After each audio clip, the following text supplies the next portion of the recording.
Hi hello friends, welcome back to your channel artistic crackers. ఒక unique ఐడియాతో వీడియోని start చేసేద్దాం.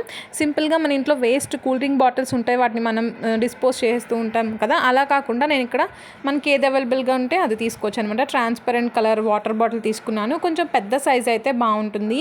So ఇక్కడ సింపుల్గా మనం బయట రోప్స్ కొంటుంటాం కదా, బట్టలు ఆరేసుకోవడానికి కానీ లేదంటే ఏదన్నా డెకరేషన్స్కి కానీ.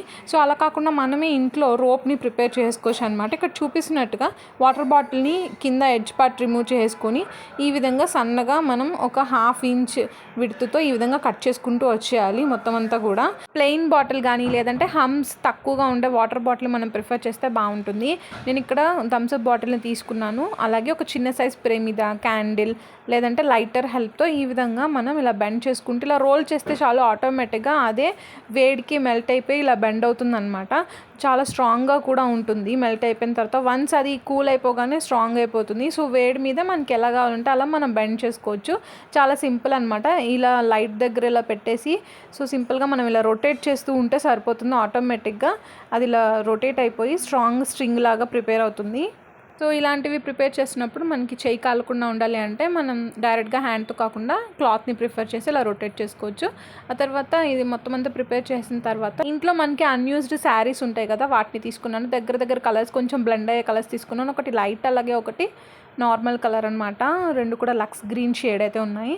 సో సింపుల్గా స్టార్టింగ్లో మనకి పైప్ అనేది దూర్చుకోవడానికి ఈ విధంగా ఒక 2 ఇంచెస్ గ్యాప్తో మనం కుట్టుకోవాలి. ఈ విధంగా స్టిచ్ చేసుకోవాలి. ఆ తర్వాత మనం ప్రిపేర్ చేసుకున్న రోప్ లాంటిది ఏదైతే ఉందో దానికి ఎండింగ్ అటుపక్క ఇటుపక్క మనం ఊల్తో ఈ విధంగా ప్రిపేర్ చేసుకోవాలి. ఒక హోల్ లాగా క్రియేట్ చేసుకోవాలి 2 నాట్స్ వేసుకొని. ఆ తర్వాత ఈ క్లాత్ మొత్తాన్ని కూడా ఇలా ఇన్సర్ట్ చేసుకోవాలన్నమాట. ఆల్టర్నేటివ్ కలర్ సెట్టింగ్స్తో ప్రిపేర్ చేసుకోవచ్చు, లేదా సేమ్ కలర్ అయినా సరే మన ఇష్టం. సో మనకి డిఫరెంట్ కలర్స్ అయినా సరే సెట్ చేసుకోవచ్చు. నేనైతే ఆల్టర్నేట్ ఫిట్టింగ్ చేసేసుకున్నాను. సో మధ్య మధ్యలో ఇది సెట్ చేసుకున్నాను. ఆ తర్వాత ప్లాస్టిక్ షీట్స్ ఉంటాయి కదా, మనకి బుక్ ఫైల్స్ స్టిక్ ఫైల్స్ ఉంటాయి. అలాంటి వాటిలో మనకి ప్లాస్టిక్ షీట్స్ వస్తుంటాయి. అవి కానీ లేదంటే మనకి ఎగ్జిబిషన్స్లో వాటిల్లో మనం కలర్ బాల్స్ కొంటున్నప్పుడు ఇలా ప్లాస్టిక్ షీట్స్ అవన్నీ ఉంటాయి కదా. సో దానిలో ఒక్కటి మిస్ అయినా ఒక్కటి కట్ అయినా సరే ఆ బాల్ అంతా కూడా వేస్ట్ అయిపోతుంది. అలాంటి ఒక బాల్ని తీసుకున్నాను. ఇవన్నీ కూడా డిఫరెంట్ కలర్స్లో ఉన్నాయన్నమాట. రిపీటెడ్ కలర్ సెట్ని యూజ్ చేసుకుంటూ ఈ విధంగా సింపుల్గా మనం కట్ చేసుకోవచ్చు. సో ఇలాంటి ప్లాస్టిక్ షీట్స్ ఏంటంటే మనకి కటింగ్కి చాలా ఈజీగా ఉంటాయి అనమాట. ఈజీగా బెండ్ అవుతాయి, ఈజీగా మౌల్డ్ చేసుకొని మనకి నచ్చిన షేప్లో మనం కట్ చేసుకోవచ్చు. ఇక్కడ నేను తీసుకున్న షీట్ సైజ్ని బట్టి అయితే 2 ఫ్లవర్స్ని కట్ చేసుకోవడానికి కుదురుతుంది మనకి. సో ఈ మోడల్లో ఈ సైజులో అయితే మనకి మీడియం సైజ్ ఫ్లవర్స్ 2 వస్తాయన్నమాట. సింపుల్గా ఎడ్జెస్ అన్ని కూడా కట్ చేసుకోవాలి. నెక్స్ట్ ఒక పర్మనెంట్ మార్కర్ తీసుకొని ఈ విధంగా ఫ్లవర్ మీద మనకి మంచి ఎఫెక్ట్ వచ్చేలాగా మనకి నచ్చిన డిజైన్ని ఇలా డ్రా చేసుకోవచ్చు. చాలా సింపుల్ ఇది కూడా. ఇదే విధంగా మనం కట్ చేసుకున్న అన్ని ఫ్లవర్స్ మీద కూడా సేమ్ డిజైన్ ప్యాటర్న్ని అప్లై చేస్తూ అన్నిటిని ప్రిపేర్ చేసి పెట్టేసుకోవాలి. ఒకవేళ మన దగ్గర కనుక ప్లాస్టిక్ షీట్స్ కనుక అవైలబుల్గా లేకపోతే సాక్స్ క్లాత్తో కూడా మనం ఫ్లవర్స్ని ప్రిపేర్ చేసి పెట్టుకోవచ్చు అనమాట. అలాగే ఓల్డ్ హ్యాండ్ బ్యాగ్స్కి ఇలా బెల్ట్ లాగా వస్తుంది కదా, సో ఆ బెల్ట్ కానీ లేదంటే మనకి డ్రెస్సెస్కి బెల్ట్స్ వస్తాయి కదా, ఆ బెల్ట్స్ అంటే స్ట్రాంగ్గా ఉంటాయి అన్నమాట ఇవి. సో మనం ప్రిపేర్ చేసుకున్న ఫ్లవర్స్కి ఈ బెల్ట్ సహాయంతో బీడ్స్తో ఈ విధంగా మనం స్టిచ్ చేసుకోవాలి. సింగిల్ బీడ్ సరిపోతుంది. వెనక సైడ్ మనం 2 నాట్స్ వేసుకుంటే స్ట్రాంగ్గా ఫిక్స్ అయిపోతుంది అనమాట. ఇక్కడ చూపించినట్టే ఒక ఫ్లవర్కి నేను ఇలా బీడ్స్ వేసి నీట్గా కట్ చేసుకున్నాను కదా. ఇదే విధంగా మనం ఒక ప్యాటర్న్ని ఫాలో అవుతూ కలర్ ప్యాటర్న్ని అన్ని ఫ్లవర్స్ని కూడా ఆ బెల్ట్కి ఈ విధంగా మనం స్టిక్ చేసుకోవచ్చు.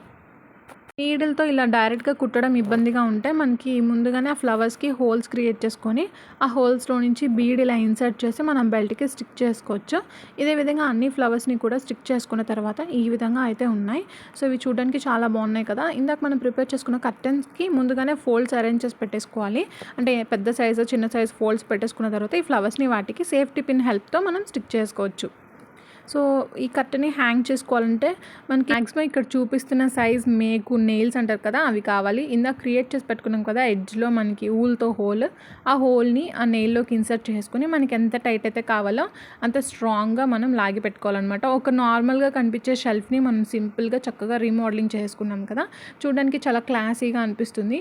సో మనం ఓపెన్ చేసుకోవాలనుకుంటే ఈ విధంగా ఓపెన్ చేసుకోవచ్చు. బట్టల క్లిప్స్ అలాంటి క్లిప్స్తో మనం ఇలా నీట్గా ఫోల్డ్స్ అన్ని కూడా దగ్గరికి లాగి ఇలా ఫిట్ చేసేసుకోవచ్చు అనమాట. చూడడానికి చాలా బాగుంది కదా. సింపుల్గా ఇంట్లో ఉండే యూస్ చేయని శారీస్తో ఈ విధంగా మనం సూపర్ క్యూట్ కర్టన్స్ అనేవి ప్రిపేర్ చేసుకోవచ్చు. కలర్స్ వచ్చేసి మన ఇష్టం అనమాట. సో వాటికి ఎక్స్ట్రా డెకరేషన్గా నేను ఇక్కడ ఫ్లవర్ రోప్ని అయితే ప్రిపేర్ చేశాను. ఐడియా నచ్చితే వీడియోని లైక్ చేయండి, షేర్ చేయండి. మన ఛానల్ని తప్పకుండా రెగ్యులర్గా ఫాలో అవుతూ ఉండండి. Thanks for watching. Until then bye.